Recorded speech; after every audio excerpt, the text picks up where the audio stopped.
वेङ्कटाद्रिसमं स्थानं ब्रह्माण्डे नास्ति किञ्चन वेङ्कटेशसमो देवो न भूतो न भविष्यति. ओं नमो वेङ्कटेशाय. திருமலா திருப்பதி தேவஸ்தானம் ஸ்ரீ வெங்கடேஸ்வரா பக்தி சேனல் இணைந்து வழங்கும் ஸ்ரீமத் பகவத்கீதை மூலபாராயணத்திற்கு அனைவரையும் வரவேற்கிறோம். மூகம் கரோதி வாசாலம் பங்கும் லங்கயதே கிரிம் யத் கிருபாதமஹம் வந்தே பரமானந்த மாதவம்.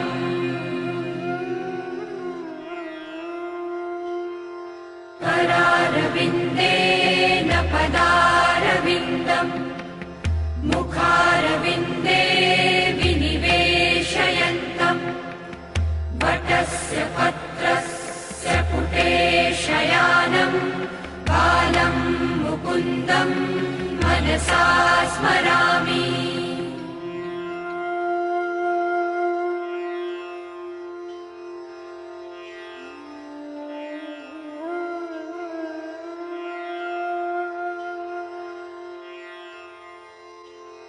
वसुदेवसुतं देवं कंसचाणूरमर्दनं देवकी परमानन्दं कृष्णं वन्दे जगद्गुरुम्. நம்மளுடைய சனாதன தர்மத்தில் பலவிதமான முக்கியமான கிரந்தங்கள் உள்ளன. அதில் ரொம்ப முக்கியமானது வேதம். அவ்வேதத்தில் ஸ்ரத்தயாதேயம் அஸ்ரத்தயாதேயம் என்று தைத்திரிய உபனிஷத்தில் மனிதனானவன் ஸ்ரத்தையுடன் கொடுக்க வேண்டும். தானத்தை பற்றி சொல்லும்போது ஸ்ரத்தையுடன் கொடுக்க வேண்டும். அஸ்ரத்தயா அதேயம், அஸ்ரத்தையுடன் கொடுக்க கூடாது என்று சொல்லப்பட்டுள்ளது. அடியனுடைய வாத்தியார் இதை பாடம் சொல்லும்போது தேயம் என்ற பதத்திற்கு கொடுப்பது என்று மாற்றம் எடுத்துக்கொள்ளாமல் அனைத்து காரியங்களும் ஸ்ரத்தையா செய்தல் வேண்டும் என்று கூறுகிறார். அதே வேதமே ஸ்ரத்தயா அக்னி சமித்யதே ஸ்ரத்தயா ஹூயதே ஹவிஹி ஸ்ரத்தாம் பகஸ்ய மூர்த்த நிவச்சசா வேதயாமசி என்று ஸ்ரத்தா சூக்தம் என்ற ஸ்ரத்தையினுடைய மேன்மையை வேதம் கூறுகிறது. அவ்வழியே பகவத்கீதையில் பார்க்கும்போது அஸ்ரத்தயா ஹுதம் தத்தம் தபஸ்தப்தங் கிருதஞ்சயத் அசதித்யுச்சதே பார்த்த நச்சதத் பிரேத்ய நோ இஹா என்று 17வது அத்தியாயத்தில் 28வது ஸ்லோகம். இந்த ஸ்லோகத்தில் என்ன சொல்லுகிறார்? அஸ்ரத்தயா ஹுதம் தத்தம், ஈடுபாடு இல்லாமல் ஹே அர்ஜுனா ஒரு வேள்வியை செய்வதோ தத்தம் கொடுப்பதோ தபஸ்தப்தம் தபசு செய்வதோ கிருதஞ்சயத் எத்த கிருதம் அப்படின்னா பாக்கி எந்த காரியம் செய்யறதா இருந்தாலும் அசத்து அசத்து இது என்று கூறுகிறார். இது சரியான காரியம் கிடையாது.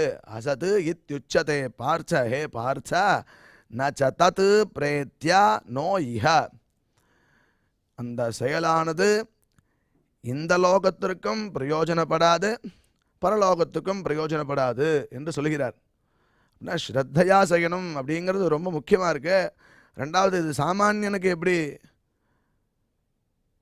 அன்வைக்கிறது அப்படின்னு பார்த்தோன்னா கிருதஞ்ச யத்துன்னு போட்டிருக்கார். எதை செய்தாலும் ஸ்ரத்தையா படணும் அப்படின்னு தெரிகிறது. இதையே வள்ளுவ பெருமாள் என்ன சொல்லுகிறான்னு பார்த்தோன்னா எனை திட்பம் எய்திய கண்ணும் வினை திட்பம் வேண்டாரி வேண்டாது உலகு அப்படின்னு ஒரு குறளில் சொல்கிறார். எத்தகைய உறுதி அவன்கிட்ட இருந்தாலும் எடுத்த காரியத்தை ரொம்ப ஈடுபாடோட செய்யலைன்னா இந்த உலகமே அவனை ஒத்துக்காதான் அப்படின்னு ரொம்ப ஈடுபாடை பற்றி அதான் ஸ்ரத்தா அப்படின்னு சொல்கிறது சம்ஸ்கிருதத்தில். அப்பேற்பட்ட ஸ்ரத்தையுடன் நம்ம எது செய்தாலும் ஸ்ரத்தையுடன் செய்ய வேண்டும் என்று நம்மளுடைய வாழ்வியல் முறையை பற்றி பகவான் பகவத்கீதையில் சொல்கிறார்.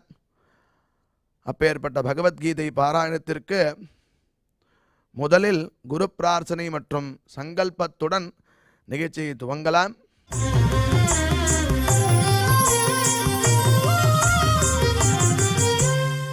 श्रीगुरुप्रार्थना गुरुर्ब्रह्मा गुरुर्विष्णुर्गुरुर्देवो महेश्वरः गुरुः साक्षात् परं ब्रह्म तस्मै श्रीगुरवे नमः।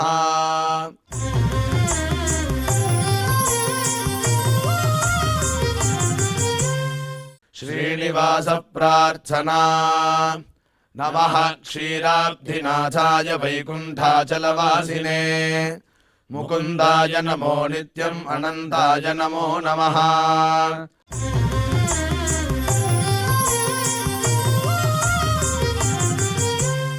अथ श्रीमद्भगवद्गीता पारायण संकल्पः। श्रीमदादिवराह क्षेत्रे विराजमानस्य अखिलाण्डकोटि ब्रह्माण्ड नायकस्य श्रीपद्मावती जानेः भगवतः श्रीवेङ्कटेश्वर स्वामिनः दिव्यसन्निधौ जगद्गुरोः श्रीकृष्णपरमात्मनः अनुग्रहेण समस्तप्रपञ्चस्य विशेषतः भारतदेशस्य उत्तरोत्तर शुभसम्पत्समृद्ध्यर्थम् श्रीमद्भारतदेशगत तपस्विजन तपोबलवृद्धिद्वारा समस्तस्यापि मानवसमाजस्य सर्वारिष्टपरिहारार्थम् एतद्देशवासिनां सर्वेषां सज्जनानां योगक्षेमार्थम् राष्ट्रविरोधिनां निबर्हणद्वारा जनानां चित्तशान्ति चित्तस्थैर्य सन्तोषादि अभिवृद्ध्यर्थम् एतद्देशवासिनां परस्परविद्वेष परस्परनिन्दा परस्परहिंसादीनां निवृत्त्यर्थम् परस्परसौमनस्य सिद्ध्यर्थम् समस्तपापक्षयार्थम् श्रीमन्नारायणप्रीत्यर्थम् श्रीपरमेश्वरप्रीत्यर्थम् श्रीमद्भगवद्गीतायाः अखण्डपारायणम् करिष्यामहे।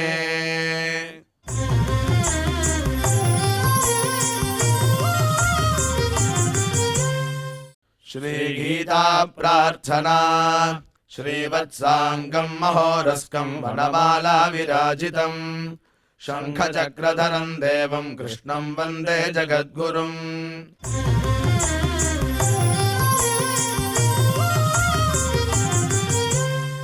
पार्थाय प्रतिबोधितां भगवता नारायणेन स्वयं व्यासेन ग्रथितां पुराणमुनिना मध्ये महाभारतम् अद्वैतामृतवर्षिणीं भगवतीम् अष्टादशाध्यायिनीम् अम्ब त्वामनुसन्दधामि भगवद्गीते भवद्वेषिणीम्।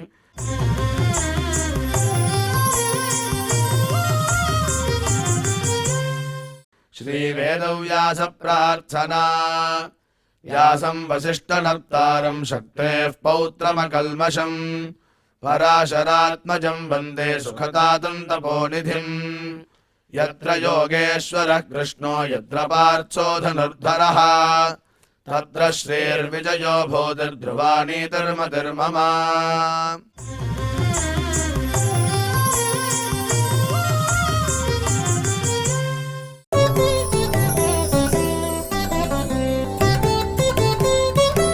संजय उवाच एतच्छ्रुत्वा वचनं केशवस्य कृताञ्जलिर्वेपमानः किरीटी नमस्कृत्वा भूय एवाह कृष्णं सगद्गतं भीतभीतः प्रणम्य।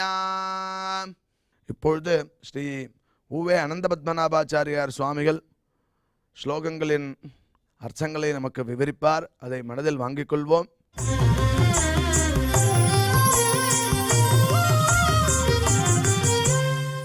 संजय उवाच एतच्छ्रुत्वा वचनं केशवस्य कृताञ्जलिः वेपमानः किरीटी நமஸ்கிருத்வா பூய ஏவாஹ கிருஷ்டம் சகத்கதம் பீதபீதः பிரணம்ய. ஓம் நமோ பகவதே வெங்கடேஷாய.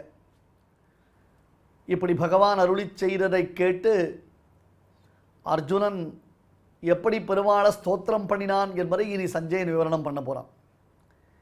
இதுக்கு முன்பு 34வது ஸ்லோகத்தில் பீஷ்மஞ்ச துரோணஞ்ச ஜயத்ரதஞ்ச கர்ணம் ததான்யானபி யோதமுக்யான் மயா ஹதாம்ஸ்த்வம் ஜஹிமா வியதிஷ்டாஹ யுத்யஸ்வ ஜேதாசி ரணே சபத்ரான் என்று பெருமாள் அருளி செய்தான்.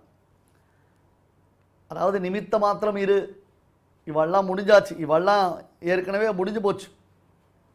ஏன்னா யாரெல்லாம் நீ கொல்கிறேன், யாரை கொண்டால் நமக்கு பாவம் வரும் என்று நினைத்தாயோ அவர்கள் எல்லோரும் என்னால் கொல்லப்பட்டு விட்டார்கள். மயைவ நிகதாக பூர்வமேவ. அர்ஜுனா, நீ நினைப்பதற்கு முன்பாகவே அவர்கள் எல்லோரும் என்னால் கொல்லப்பட்டு விட்டார்கள்னா. ஆகையால் தான் துரியோதனன் கீழே முதல் அத்தியாயத்தில் ஒரு விஷயம் சொன்னான். நீங்கள்லாம் கவனிச்சேல, ஞாபகம் இருக்கா? இல்லைனா மறுபடியும் ஒரு தடவை ரெக்கலெக்ட் பண்ணி பாருங்க. நானாசஸ்திர பிரகரணாக மதர்த்தே தியக்த ஜீவிதாக என்று சொன்னான். சர்வே யுத்த விசாரதாக மதர்த்தே தியக்த ஜீவிதாக என்று சொன்னான். துரியோதனன் துரோணாச்சாரியர் இடத்துல போனான். இவெல்லாம் இருக்கா, என்னை சேர்ந்தவா இருக்கா, ஆனால் எனக்காக உயிரை விட்டவர்கள் என்று துரியோதனன் சொன்னான். சுவாமி, இப்படி ஒரு பேச்சு பேசலாமா? இன்னும் போரே ஆரம்பிக்கலை. போரில் யாருக்கு வெற்றி யாருக்கு தோல்வின்றது தெரியவே தெரியாது. மேட்ச் ஃபிக்ஸிங்லாம் கிடையாது. யாருக்கு வெற்றி யாருக்கு தோல்வின்னு நிர்ணயம் பண்ணணும். எத்தனை நாள் யுத்தம் நடக்கும் தெரியாது. யார் உசுரோடு இருப்பா யார் உசுரோடு இருக்க மாட்டான்னு தெரியாது. ஆனால் எனக்காக இவர்கள் உயிரை விட்டவர்கள் அப்படின்ட்டான். மதர்த்தே தியக்த ஜீவிதாகன்னு அர்த்தம். எனக்காக உயிரை விட்டவர்கள்னா என் பட்சத்தில் யாரும் பிழைக்க போகிறதில்லைன்னு துரியோதன வாயில் வந்துடுத்து. இதெல்லாம் ரொம்ப ஜாக்கிரதையாக கவனிக்கணும். சில வார்த்தைகள் நாம் பேசும் பொழுது அந்த வார்த்தையை கூட நம்ம பர்ஃபெக்டாக உபயோகப்படுத்தணும்.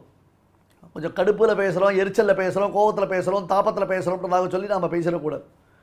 அதில் முக்கியமாக நாம் எங்கே கவனிக்கணும்னு சொன்னோன்னா, இந்த வால்மீகி ராமாயணத்தில் ஒரு விஷயம் காண்பிக்கிறார்.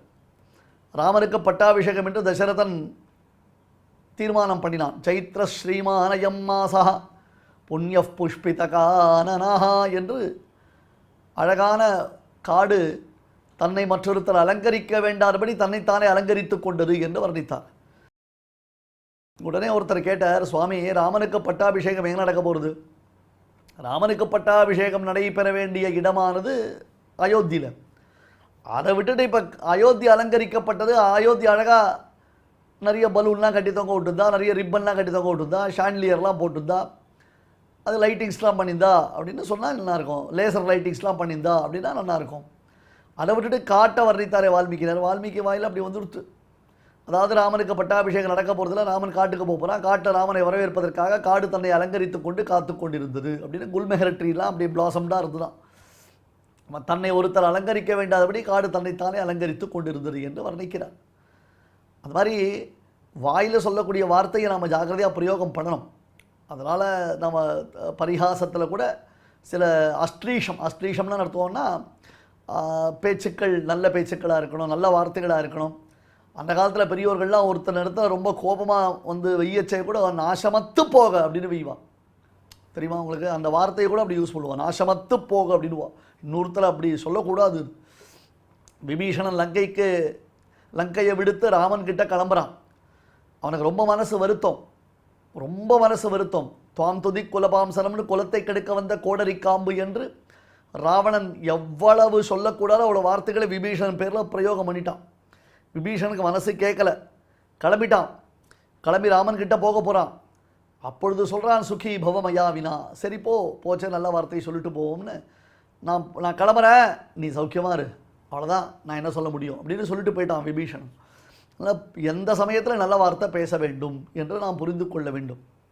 எனவே அந்த துரியோதனன் மதர்த்தே தியக்த ஜீவிதாகனா. ஆனால் கிருஷ்ணன் இப்போ என்ட்ராஸ் பண்ணலாம். ஆமாம், துரியோதனன் தெரிஞ்சு சொன்னாலும் தெரியாமல் சொன்னாலும் அதுதான் கரெக்டு. இவர்கள்லாம் எல்லாரையும் நான் கொன்று விட்டேன். என்ன அப்படி கேட்டால், துரோணர், தனுர்வேதாச்சாரியர், அதாவது இன் பர்டிகுலர் சிலரை மட்டும் எடுத்து இங்கே சொன்னதனுடைய தாத்பரியம் என்ன என்பதை சுவாமி சங்கர பகவத்பாதர் வியாக்கியானம் பண்ண தன்னுடைய வியாக்கியானத்தில் துரோணஞ்ச பீஷ்பஞ்ச ஜெயத்ரதஞ்சன் இன் பர்டிகுலர் சில பேரை சொன்னானே பெருமாள்னா, இவர்களெல்லாம் கொல்லவே முடியாது, வெல்லவே முடியாது என்னும் பெருமை பெற்றவர்கள். அந்த மாதிரி ஒரு பெரிய பெருமை. அது தவிர அவளுக்குன்னு தனிப்பட்ட கௌரவம் ஒன்று இருக்கு. என்ன, துரோணர் தான் ஆச்சாரியர். ஆச்சாரியரை கொல்லலாமா சுவாமி? ஆச்சாரியரை கொல்வது என்பது எவ்வளோ பெரிய பாப்பம் தெரியுமோ? அதனால்தான் ஆஞ்சநேயர் குருவை கொல்பவன் அப்படின்னு, கோபம் வந்துடுத்துலாம் ஒருத்தன் வசமிழந்து போய் குருவை கொன்று விடுவானே, குருத்தோஹன்யாத் குருன் அபி என்று, கோபத்தில் ஒருவன் வசமிழந்து தன்னுடைய ஆச்சாரியரை கொன்று விடுவான் என்று வர்ணிக்கிறார். ஆனால் துரோணர் யார்? தனுர்வேத ஆச்சாரியர். அவர் தனுர்வேதத்தில் நிஷ்டாத்தலாக இருக்கக்கூடியவர். அவர் பெரிய ஆச்சாரிய புருஷர். அவர் திவ்யமான அஸ்திரங்கள் நிரம்ப பெற்றவர். அவர் மூலமாக தான் தன் பிள்ளையான அஸ்வத்தாமாவுக்கு உபதேசம் பண்ணாமல் அர்ஜுனுக்கு உபதேசம் பண்ணி வச்சிருக்கார். விசேஷித்து அர்ஜுனிடத்தில் அவருக்கு அத்தியந்தம் பிரீத்தி அப்படின்றது அதிகமாக இருக்குது. அப்பேற்பட்டவரை போய் கொள்றதா, அவரை ஜெயிப்பதா, சாத்தியமா, இயலுமா? அது ஒரு கஷ்டம். குருவிருத்த பிதாமகா, குருகுலத்திற்கு கிழட்டு சிங்கமாக மிளிர்பவர் பீஷ்மாச்சாரியர். துரோணர் ஆச்சாரியர், பீஷ்மர் குருவிருத்த பிதாமகா, தாத்தாவை பேரன் கொள்றான்னா, இப்போ தான் பல பேரை பார்க்குறோம், பேப்பர்லாம் படிக்கிறோம், ஊடகங்கள் வாயிலாக நம்ம தெரிஞ்சுட்டு இருக்கோம். குடிவெறியில் தன் தாயை கொன்றவன், தன் தந்தையை கொன்றவன், அல்லது குடிவெறியில் தந்தையானவர் மகளையோ அல்லது மகனையோ கொன்றார் அப்படின்னு பார்க்குறோம் நாம். அது எவ்வளோ பெரிய பாபம்! தாத்தாவை கொள்றதுன்றது எவ்வளோ பெரிய பாபம்! அடுத்தது அந்த தாத்தாவுக்கு ஒரு பெரிய பெருமை இருக்குது. நினைத்த பொழுது மரணம், நினைத்த பொழுது மரணம், சொச்சந்த மரணம். திவ்யமான அஸ்திரங்கள் நிரம்ப பெற்றவர். அது மேலே அவருடைய ஆச்சாரியன் பரசுராமரை குறித்து போர் புரிந்தார். இதெல்லாம் கண்ணன் காமிக்கிறான். ஆச்சாரியனை எதிர்த்து சண்டை போடக்கூடாதுன்ற, தாத்தாவை எதிர்த்து சண்டை போடக்கூடாதுன்ற, அர்ஜுனா இது எல்லாமே லைஃப்பில் நடக்க தான் போகிறது. நீ சொல்கிற இந்த பீஷ்மாச்சாரியர் தன்னுடைய ஆச்சாரியர் பரசுராமரை எதிர்த்து யுத்தம் புரிந்திருக்கிறார். அது தெரியுமா அவனுக்கு? அது ஒரு காலத்தில் நடந்தது. பீஷ்மர் தன்னுடைய ஆச்சாரியர் பரசுராமரை எதிர்த்து யுத்தம் புரிந்தார். அப்போ என்ன பண்ண முடியும்? பின்னாடி அர்ஜுனனுக்கே அந்த மாதிரி ஒரு சந்தர்ப்பம் ஏற்பட போகிறது. அதுவும் உண்டு. முன்னாடி பின்னாடி இந்த கான்டெக்ஸ்ட்டை பார்க்க போகிறோம். தன் பிள்ளை உலூபியினிடத்தில் தனக்கு பிறந்த பிள்ளை, அந்த பிள்ளையை யார் என்று தெரியாமல் அர்ஜுனன் சண்டை போடுறான். இப்படி எல்லாம் நடக்க போகிறது. அடுத்தது ஜெயத்ரதனுடைய தந்தை. நேற்றைய உபன்யாசத்திலேயே நாம் பார்த்தோம், யார் தலையை கீழே விழ வைக்கிறாளோ அவளுக்கு தலை வெடிச்சு போயிடும்னா. அர்ஜுனன் விட்ட அஸ்திரத்தினால ஜெயத்ரதனுடைய தலை அவள் அப்பா கையில் போய் விழுந்தது. ஐயோயோன்னு கீழே போட்டார், அவர் தலை வெடிச்சு போச்சு. இந்த மாதிரிலாம் எல்லாம் நான் பிளான் பண்ணியிருக்கேன். இதெல்லாம் நான் பண்ணிச்சிருக்கேன். அதனால் கர்ணன் சூரியபுத்திரன், அவனுக்கு கவச குண்டலங்கள் இருக்குது. இந்திரன் கொடுத்த திவ்யமான அஸ்திரங்கள் அவனுக்கு உண்டு. அதனால் தனக்கு வெற்றி ஏற்படுமா என்று அர்ஜுனன் கலங்கினான். இவர்கள் எல்லோரையும் நான் சம்ஹரிக்கிறேன். ஏன்னார், என்ன இருந்தாலும் இவர்கள் துரியோதனன் பக்கலில் இருந்தது, துரியோதனன் பட்சத்தில் அவர்கள் சேர்ந்தார்கள் என்பது அவர்கள் செய்திருக்கக்கூடிய மாபெரும் குற்றம். ஆததாயிகளான துரியோதனன், ஆததாயிகள்னா என்ன கீழே பார்த்தோம். ஆததாயிகள்னா 6 பேர். ஷடயத்தே ஹியாததாயினஹா, அக்னிதஹா, கர்தஹா, க்ஷேத்திர, தார, தனாபஹா, சஸ்திரபாணி, இவெல்லாம் ஆததாயிகள் என்று பெயர் பெற்றவர்கள். கையில் ஆயுதத்தோடு வந்தவர்கள், பெண்டாட்டி அபகரித்தவர்கள், அதே மாதிரி சொத்தை அபகரித்தவர்கள் இல்லையா, விஷம் வைத்தவர்கள், வீட்டுக்கு நெருப்பு வைத்தவர்கள், எல்லாம் பூரணமாக நிரம்ப பெற்றவர்கள். ஃபுல்லி குவாலிஃபைடு யார்? துரியோதனாதிகள். அந்த துரியோதனாதிகள் பக்கலில் பீஷ்ம துரோணாதிகள் சென்று சேர்ந்தார்களே. அர்ஜுனா, நீங்கள், அதாவது பாண்டவர்கள் நியாயமானவர்கள், பாண்டவர்கள் பட்சத்தில் தான் நியாயம் இருக்கிறது என்று அவர்கள் உணர்ந்தார்களே. ஆனால் அப்பேற்பட்டவா இந்த காரியத்தை பண்ணியிருக்க மாட்டாளே. எப்போ அவர்கள் இது போன்றதான தவறு செய்தார்களோ அதனால் அவர்கள்லாம் தண்டனைக்கு உரியவர்கள் தான். ஆமாம், பீஷ்மர் இந்த பக்கம் வந்திருக்கணும், பாண்டவர்கள் பக்கம் பீஷ்மர் வந்திருக்கணும், கௌரவர்கள் பக்கம் போயிடக்கூடாது. துரோணர் அப்படி பண்ணியிருக்கணும். அர்த்தஸ்ய புருஷோ தாசாக, பீஷ்மர் சொன்னார், ஆமாம் ஐயா, நான் காசுப்படுறதுக்கு ஆசைப்பட்றேன், எனக்கு காசு முக்கியம். பாண்டவர்கள் பட்சத்தில் சேர்ந்தோன்னு சொன்னால் எனக்கு அதிகமாக பைசா கிடைக்காது, துரியோதனாதிகள் பக்கலில் போனால் எனக்கு பைசா கிடைக்கும் அப்படின்னு அவெல்லாம் போயிட்டான். ஒரு பக்கலில் ஒரு ஒரு சமயம் நாம் யோசித்து பார்த்தோம்னா, திருஷ்டோ தர்மம் வியதிக்கிரமஹா, பெரியோர்கள் காரியத்தில் கூட பல சறுக்கல்கள் இருப்பதை நாம் பார்க்கிறோம். அவர்களுடைய வாழ்க்கையில் கூட தவறான முடிவை எடுத்து அவர்கள் தவறான பாதையில் பயணித்திருப்பதை நாம் பார்க்கிறோம் என்று பார்க்கலாம். இதெல்லாம் சொன்ன உடனே அர்ஜுனனுக்கு அப்படியே ஒரு மாதிரி ஒரு ஃபீலிங் ஏற்பட்டது. சஞ்சய உவாச்ச ஏதச்சுத்வா வச்சனம் கேசவஸ்ய. கிருஷ்ணனுடைய இத்தகையதொரு வார்த்தையை கேட்டான் கேசன். பிரம்மருத்ராதிகளுக்கும் தலைவனான கிருஷ்ணன். ஏதச்சுத்வா வச்சனம் கேசவஸ்ய கிருதாஞ்சலிஹி வேபமான கிரீட்டி. கை கூப்பினான். அப்படியே வேப்பமானகான்னு அர்த்தம். கை காலில் அப்படியே வட்டன்னு நடுங்கிறது. கிருதாஞ்சலிஹி வேபமான கிரீட்டி. கை கூப்பிட்டான். என்ன சொல்கிறதுன்னு தெரியல. என்னென்னமோ, அதாவது இவ்வளவு பேர் இறப்பறை ஒரே சமயத்தில் அர்ஜுனன் கண்முன்னா பார்க்கிறான்.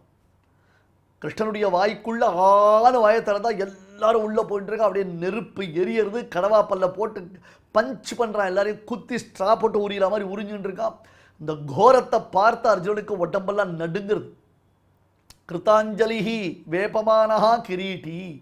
அவன் தலையில் அணிந்திருக்கக்கூடிய கிரீட்டம் கூட நழுவி கீழே விழுந்துரும். தலை திடுக்கிட்டு ஆடித்தனா தலை என்ன ஆகும்? டொப்புன்னு தலை போட்டு இருக்கிற கிரீட்டம் கீழே விழுந்துடும் இல்லையா? நமஸ்கிருத்வா பூயேவாஹ கிருஷ்ணம் சகத்கதம் பீத பிரணம்ய. சகத்கதம் தழுதழுத்து தொண்டையெல்லாம் வறண்டு போச்சு. நாவிலேருந்து வார்த்தையே வரல. தொண்டையிலேருந்து காத்துலாம் வருது. கிருஷ்ணா கிருஷ்ணா கிருஷ்ணா கிருஷ்ணா அப்படின்றான். கத்கத ஸ்வரம். அர்ஜுனன் கம்பீரமாக பேசக்கூடியவன். அவன் பேச்சினுடைய இனிமை மற்றவர்களுக்கு வசீகாரமாக இருக்கும். அத்தகைய அர்ஜுனன் சகத்கதம் நமஸ்கிருத்வா விழுந்தான் சேவிச்சான். கை கூப்பினான், விழுந்தான் சேவிச்சான். பீத பிரணம்ய. பீதஹானர் பயந்து பேசுகிறான். ஏதாவது அபச்சாரமாயிடுமோ? பெருமாளுடைய உக்ர ரூபத்தை நாம் சேவிக்கிறோமே, இந்த உக்ர ரூபத்தில் நம்மையும் போட்டு விழுங்கிடுவாரோ? அவர் இத்தனை பேர் இறப்பறை காண்பித்தாரே, அதுபோன்று தன்னையும் ஏற்றுக்கொண்டு விடுவாரோ என்றெல்லாம் ஒரு பயமானது அர்ஜுனனுக்கு ஏற்பட்டது. கையை கூப்பினான். கூப்பின கையுடன் அப்படியே பேச ஆரம்பித்தான். இதை சஞ்சயன் டிஸ்கிரைப் பண்ணுறான் திருதராஷ்டிரன்கிட்ட. எப்படியெல்லாம் பாடுறா, பெருமாள் விஸ்வரூபம் காமிச்சிருக்கார். உன் பிள்ளைகள்லாம் வாய்க்குள்ளே போயிடுத்து தெரிஞ்சு போச்சு. இந்த 11வது அத்தியாயம் விஸ்வரூபாத்தியாயம் கேட்ட பிறகாவது ஒரு தெளிவு வந்திருக்கணும் திருதராஷ்டிரனுக்கு. இங்கே ஒரு அழகான சுவாரஸ்யம் ஒன்று உண்டு. முடிந்தால் அதை நல்லா நோட் பண்ணி வச்சுக்கோங்க. நீங்கள் ரொம்ப முக்கியமான விஷயம் இது. ரொம்ப ரசிக்கணும் பெரியோர்கள் இடத்துல. இந்த பகவத்கீதை எப்போ ஆரம்பித்தது? முதல் நாள் யுத்தத்தில் கிருஷ்ணார்ஜுன சம்வாதம். கரெக்டா?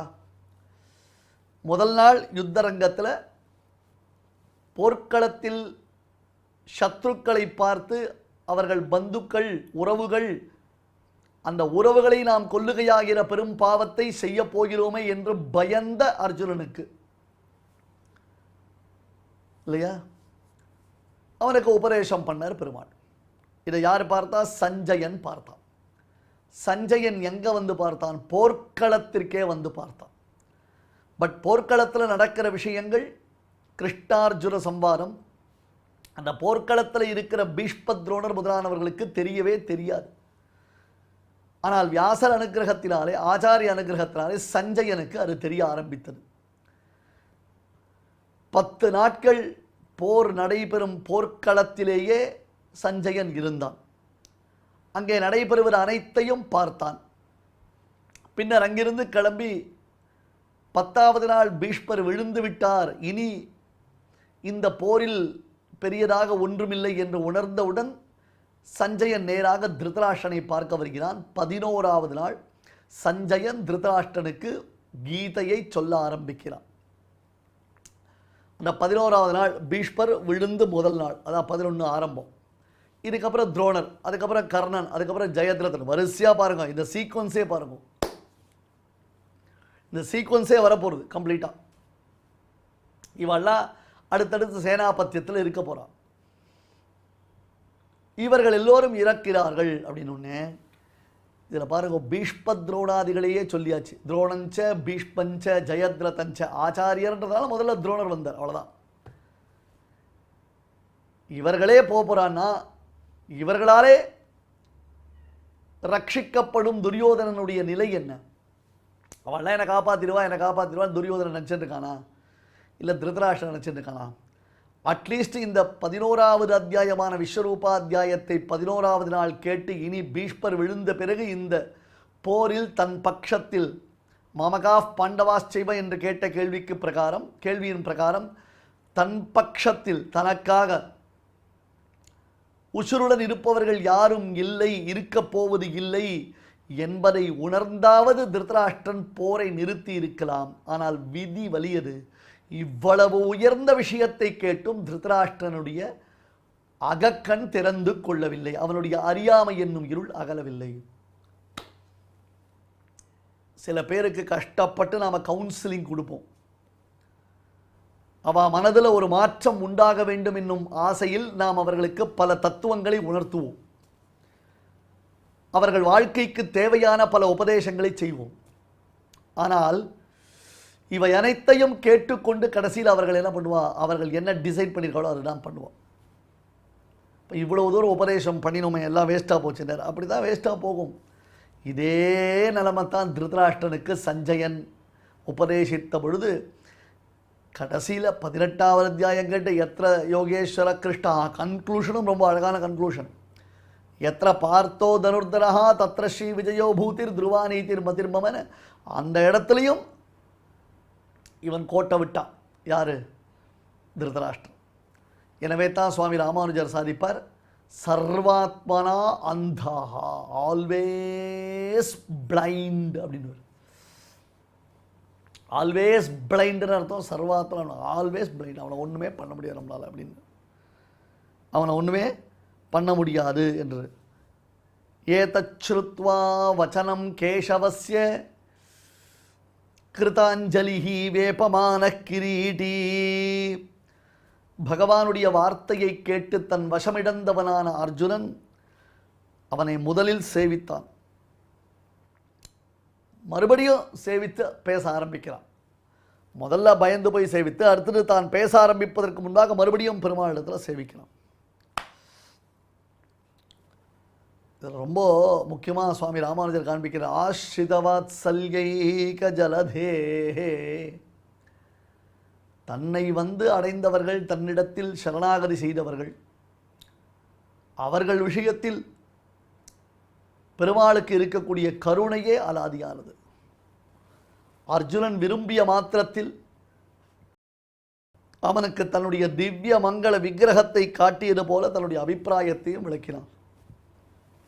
அவனுக்கு தன்னுடைய திவ்யமங்கள விக்கிரகத்தை காண்பிச்சது போல தன்னுடைய அபிப்பிராயத்தையும் விளக்கினான். இதுக்கெல்லாம் ஒரே காரணம் என்ன? அர்ஜுனனிடத்தில் இருக்கக்கூடிய வாத்சல்யம். ஆஸ்ரித வாத்சல்யைக ஜலதேகே. கிரீட்டினா உயர்ந்த கிரீட்டத்துடன் கூடியவன். பெருமாளை போல அர்ஜுனனுக்கும் கிரீட்டம் நல்லா இருக்கும். ஆனால் அந்த கிரீட்டங்களுக்கு பெருமை என்ன தெரியுமோ இல்லையோ, கிருஷ்ணனுடைய திவ்ய சரணங்களில் அந்த கிரீட்டம் அப்படி வணங்கித்து. அதான் விசேஷம். உன்னதானாம் அவனதிஹி நதானாம் எத்திர சோன்னதிஹின்னு பகவத் சன்னிதானத்தில் நாம் வணங்கணும், மற்ற இடங்களில் நாம் நிமிரணும்.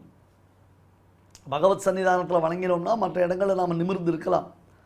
பகவத் சன்னிதானத்தில் நாம் நிமிர்ந்தோம்னா மற்ற இடங்களில் நமக்கு தலை குனிவு தான் ஏற்படும். பாரப்பரம் பட்ட கிரீட ஜுஷ்டம் அபியுத்தமாங்கம் நனமேன் முகுந்தம்.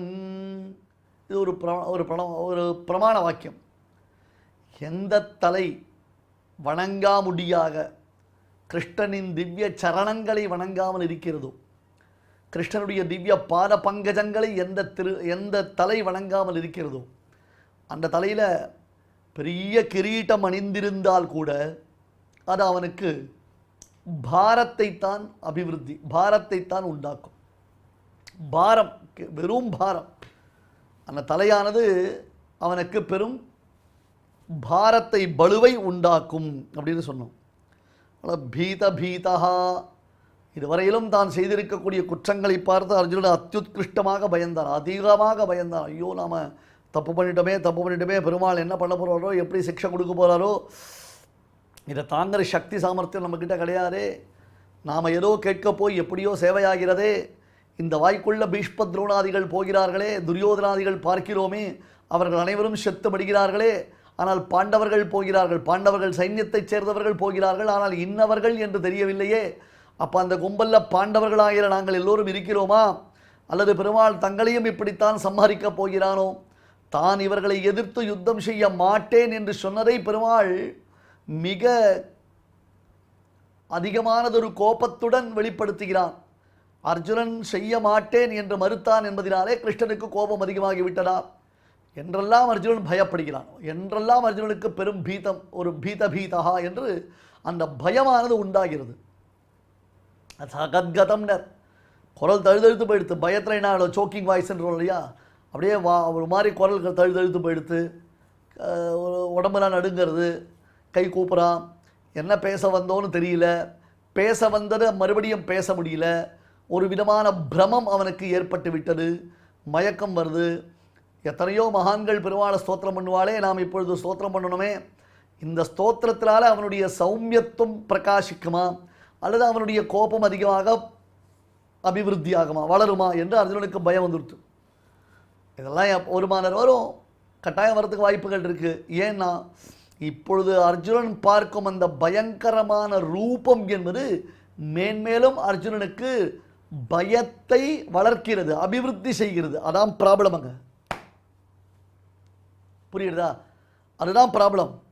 அதையால் கிருஷ்ணன் சொல்லிட்டான், ஐயோ இவாளை கொண்டேன், அவளை கொண்டேன், அப்படி கொண்டுட்டேன், இவாளை கொண்டுட்டேன், நீ ஒன்றும் கவலைப்படாத, நீ வெறும் அம்பு தான், நான் தான் எல்லாத்தையும் பண்ணிட்டு இருக்கேன், என் மூலமாக தான் அவர்கள் எல்லோரும் சம்மரிக்கப்பட்டு விட்டார்கள்.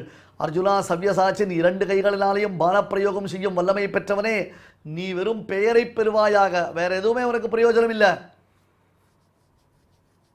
வேற எதனால் உனக்கு பிரயோஜனம்? நீ வெறும் பெயர் பெற்றிருக்கலாமே தவிர்த்து மீதி எல்லாத்தையும் நான் பண்ணி வச்சுட்டேன் இல்லையா?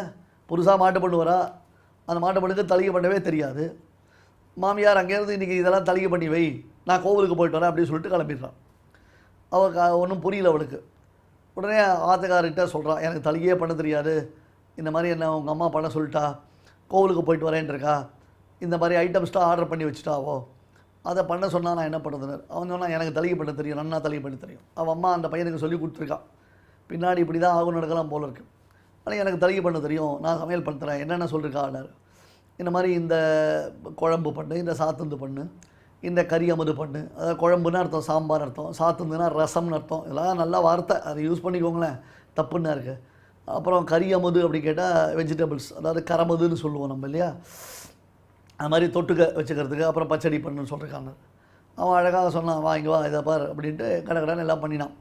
கரெக்டாக அவன் அம்மா வரப்போகிறான். வரச்சே என்ன பண்ணான், இவகிட்ட கரண்டியை கொடுத்து நீ கரண்டியை வச்சு கலர்ற மாதிரி பண்ணு. இவன் வெறுமை உட்காந்துருக்கான். ஆக்சுவலி எல்லாம் முடிச்சாச்சு, கம்ப்ளீட்டாக முடிச்சாச்சு. இன்னொரு வெந்நீர் தான் வச்சுருக்காங்க வச்சுக்கோ பாத்திரத்தில்.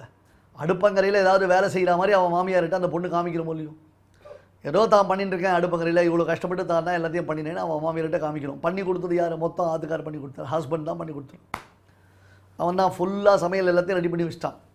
இப்போ அவன் மாமியார் வச்சு அப்படியே அந்த பாத்திரத்தை எடுத்து வைக்கிற மாதிரி, அப்படியே எடுத்து வைக்கிற மாதிரி, ஒரு குழம்பு அப்படி கலர்ற மாதிரி, சும்மா அந்த இதுலேருந்து அதை சேஞ்ச் பண்ணி ஏதோ ஒன்று கரெக்டாக பண்ண முடியும். அவன் மாமியார் பார்த்தா, ஓ சூப்பர், ஃபஸ்ட் கிளாஸ், நீ நல்ல டேஸ்ட்டாக தான் இருக்குது, அப்படியே எங்கள் அம்மா கை பக்குவம் மாதிரி இருக்குது, எங்கள் அம்மா கை சமையல் சாப்பிட்டா மாதிரி இருக்குது. அது அட்வர்டைஸ்மெண்ட்டில் காமிக்கிற மாதிரி அந்த பருப்பு பொடி, குழம்பு பொடி, மிளகா பொடிலாம் போட்டால் தான் அது சூப்பராக இருக்கும், அம்மா கை மனம் மறக்கவே இல்லை அப்படின்றாலும் இல்லையோ, அந்த மாதிரி மாமியார் பிரசம்சா பண்ணுறான். இப்போ அதே தான் அர்ஜுனனுடைய நிலைமை. எல்லாத்தையும் பண்ணினவன் யார்? பெருமாள். இந்த தலிகை மொத்தம் பண்ணினவன் யார்? கணவன். எல்லாத்தையும் பண்ணினவன் யார்? பெருமாள். கையில் வில்ல பிடிச்சுன்னு யுத்தரங்கத்தில் நிற்கிறவன் யார்? அர்ஜுனன். கையில் கரண்டி பிடிச்சுன்னு அடுப்பங்கரையில் நிற்கிறது யார்? அந்த மனைவி. பேர் யாருக்கு? அர்ஜுனனுக்கு. பண்ணினது யார்? பெருமாள். இதான் விஷயம் இல்லையா? இந்த எக்ஸாம்பிள் புரிஞ்சு கொடுத்தனா அர்ஜுனனை பெருமாள் எப்படி கருவியாக கொண்டு பூபார அவதரணம், பூபாரத்தை நீக்குவதற்கு இந்த மகாபாரத யுத்தத்தை எவ்விதம் நடத்தினான் என்பது புரியும். அதனால்தான் பற்றளவிய கோல் கையில் கொண்டு பார்த்தன் தன் தேர்முன் நின்றானே என்று திருமங்கையாழ்வார் ரொம்ப அழகாக திருவல்லிக்கேணி பெருமாளை மங்களாசாசனம் பண்ணுறார். கொல்லாமாக்கோல் கொலை செய்துன்னு கையில் வைத்திருக்கக்கூடிய தன் குதிரை ஓட்டக்கூடிய ஷவுக்குனாலேயே பெருமாள் எல்லாருக்கும் எல்லாத்தையும் எல்லாருடைய உசிரியும் அழகாக அபகரிச்சுட்டான் என்று அதையும் எடுத்து காண்பிக்கிறார். ஆகையால் அர்ஜுனனுக்கு இந்த மாதிரி அவர்களை எல்லாம் பெருமாள் கொள்கிறானே, அப்பொழுது நமக்கும் அந்த நிலைமத்தால் வரப்போகிறது. நாம் அவன் சொல்கிறதை கேட்கிறோமா அல்லது கேட்காமல் இருக்கிறோமா? நாம் அவன் சொல்கிறதை கேட்காமல் போனோமேனால் பெருமாளுக்கு இன்னும் அதிகமான கோபம் வந்து தன்னையும் இது போன்று தானே சம்ஹரிப்பான் என்று பயம் வந்தது. அல்லது ஐயோ இவ்வளவு மகாத்மாக்களை சம்ஹரிக்கிறானே, அதில் என்னை கருவியாக கொண்டிருக்கிறானே பகவான் என்று அந்த விதத்திலேயும் அர்ஜுனனுக்கு பயம் வந்தது. பிரம்மருத்ராதிகளுக்கும் தலைவனான அந்த பிரபுவை பார்த்து அந்த ரூபம், அந்த பயங்கரமான செயல்கள் இவையெல்லாம் பார்த்து மேலும் பயம் வந்தது. இது என்று பலப்படியாக அவனுடைய பயத்திற்கு உரியதான காரணங்கள் காண்பிக்கப்படுகின்றன. திருதராஷ்டிரா புரிந்து கொண்டாயா?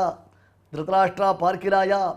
திருதராஷ்டிரா இப்போயாவது நீ மனசில் கொஞ்சம் தைரியம், அதாவது உன் மனசில் கொஞ்சமாவது இப்போ ஆஹா பெரிய விபரீதம் நடந்துட்டுருக்கு, நாம் இதிலேருந்து தப்பிக்கணும், நம்ம குடும்பத்தை ரட்சிக்கணும், நம்முடைய புத்திர பௌத்திராதிகளுக்கு நற்கதி உண்டாகணும்னு நினச்சிட்டு இருக்கியா?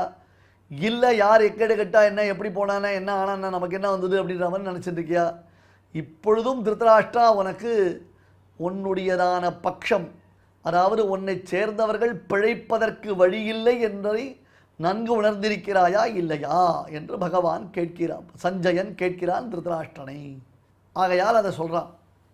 ஏதச்ருத் சஞ்சய உவாச ஏதச்ருத்வா வச்சனம் கேசவஸ்ய கிருதாஞ்சலிஹி வேபமான கிரீட்டி நமஸ்கிருத்வா பூய ஏவாஹ கிருஷ்டம் சகத்கதம் பீத பீத பிரணம்ய. ஸ்ரீமதே பகவதே பாஷ்யகாராய நமஹ. இப்பொழுது அடியேன் சொல்றதை எல்லாரும் திருப்பி சொல்லுங்க. சஞ்சய உவாச சஞ்சய உவாச ஏதச்ருத்வா வசனம் கேசவஸ்ய ஏதச்ருத்வா வசனம் கேசவஸ்ய கிருதாஞ்சலிர்வேபமானः கிரீட்டி கிருதாஞ்சலிர்வேபமானः கிரீட்டி நமஸ்கிருத்வா பூய ஏவாஹ கிருஷ்ணம் நமஸ்கிருத்வா பூய ஏவாஹ கிருஷ்ணம் சகத்கதம் பீத பீதः பிரணம்ய. சகத்கதம் பீத பீதः பிரணம்ய. இப்பொழுது இந்த ஸ்லோகங்களை நாம் அனைவரும் சேர்ந்து பாராயணம் செய்வோம். சஞ்சய உவாச ஏதச்ருத்வா வசனம் கேசவஸ்ய கிருதாஞ்சலிர்வேபமானः கிரீட்டி நமஸ்கிருத்வா பூய ஏவாஹ கிருஷ்ணம் சகத்கதம் பீத பீதः பிரணம்ய. தெய்வத்தை ஆராதிக்கும் உன்னதமான வழிகளில் ஒன்றாக இருப்பது நாம சங்கீர்த்தனம். அதை பற்றி சாஸ்திரம் என்ன சொல்கிறது என்றால், தியாயேன் நாராயணம் தேவம் ஸ்நானாதிஷு ச கர்மசு பிராயஷ்சித்தம் ஹி சர்வஸ்ய துஷ்கிருதஸ்யேதி வை ஸ்ருதிஹி. வேதமே டைரக்டாக சொல்கிறது. ஸ்நான பானம் போஜனம் இத்தியாதி செயல்களில் தியாயேத் நாராயணம் தேவம், நாராயண நாராயண நாராயணான்னு சொல்லிண்டே சாப்பிட்ணுமா, சொல்லிண்டே குளிக்கணுமா, சொல்லிண்டே ஜலம் குடிக்கணுமா, சொல்லிண்டே நடக்கணுமா, சொல்லிண்டே அனைத்து காரியங்களும் செய்யணுமா, நாராயண நாராயண நாராயணான்னு சொல்லணும்னு சொல்கிறது. பிராயஷ்சித்தம் ஹி சர்வஸ்யா, எல்லாத்துக்கும் பிராயஷ்சித்தமாக இந்த தியானம் இருக்குது அப்படின்னு சாஸ்திரம் சொல்கிறது. துஷ்கிருதஸ்யேதிஹி வை ஸ்ருதிஹி. ஸ்ருதி டைரக்டாக சொல்கிறது, பெரிய பெரிய பாபங்களுக்கு பிராயஷ்சித்தமாக இந்த நாராயண தியானம் தேவைப்படுறது அப்படின்னு சொல்லி கொடுக்கறது. அப்பேற்பட்ட நாம சங்கீர்த்தனத்தை இப்போது நாம் எல்லாரும் கேட்கலாம். ஜானகி காந்த ஸ்மரணம் जय जय राम राम கோபிகா ஜீவன ஸ்மரணம் गोविन्द गोविन्द விக்ன விநாயக மூர்த்தி கி जय समस्त भक्त मंडली की जय सद्गुरु महाराज की जय समस्त साधु मंडली की जय आंजनेय मूर्ति की जय नारायण नारायण जय जय गोविंद हरे नारायण नारायण जय जय गोपाल हरे नारायण नारायण जय जय गोविन्द हरे नारायण नारायण जय जय गोपाल हरे ओम नारायण नारायण जय जय गोविंद हरे नारायण नारायण जय जय गोपाल हरे ओम नारायण नारायण जय जय गोविन्द